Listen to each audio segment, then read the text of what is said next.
किसान और जादुई आम की कहानी। बहुत समय पहले की बात है। एक छोटे से गांव में रामू नाम का एक गरीब लेकिन मेहनती किसान रहता था। रामू के पास बस एक छोटा सा खेत था जिसमें वो सब्जियां उगाकर अपना गुजारा करता था। एक दिन जब रामू खेत में काम कर रहा था तभी उसे जमीन के एक कोने से अजीब सी रोशनी आती दिखी। जब वह पास गया तो देखा कि वहां एक छोटा पौधा उग रहा था जिसकी पत्तियां सुनहरी थीं। रामू ने उसे खोदकर देखा तो पता चला कि यह आम का पौधा है।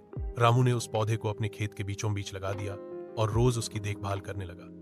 कुछ ही महीनों में वह आम का पेड़ बन गया और एक दिन उसमें सिर्फ एक ही आम निकला, लेकिन वो आम चमक रहा था और उससे मीठी खुशबू आ रही थी। जैसे ही रामू ने उस आम को छुआ, एक तेज रोशनी फैली और एक जादुई राक्षसी आवाज आई, रामू, यह कोई साधारण आम नहीं है। जो भी इसे खाएगा उसकी एक मनोकामना पूरी होगी। लेकिन याद रखना, यह आम सिर्फ नेक दिल इंसान की इच्छा पूरी करेगा। रामू बहुत चकित हुआ।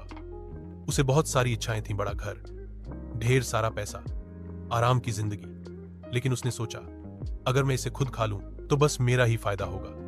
क्यों ना इसका उपयोग किसी और की भलाई के लिए करूं। तभी उसे याद आया कि उसके गांव में एक बुजुर्ग दंपति थे जो बीमार और गरीब थे। रामू उनके पास गया और उन्हें आम दे दिया। जब उन्होंने आम खाया तो चमत्कार हो गया। वो दोनों पूरी तरह स्वस्थ हो गए और उनका टूटा घर एक सुंदर मकान में बदल गया।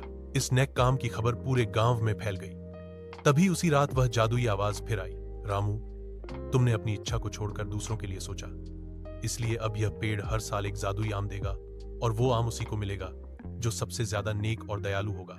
रामू का खेत अब गांव की उम्मीद बन गया। हर साल कोई ना कोई जरूरतमंद जादुई आम से लाभ पाता और गांव में प्रेम, करुणा और सहायता की भावना बढ़ती गई। सीख, नेकी और दूसरों की मदद करने का फल हमेशा मिलता है। जब आप दूसरों की भलाई सोचते हैं तो खुद आपकी दुनिया भी बदल जाती है। अगर चाहो तो मैं इस कहानी को कविता, नाटक या चित्रकथा में भी बदल सकता।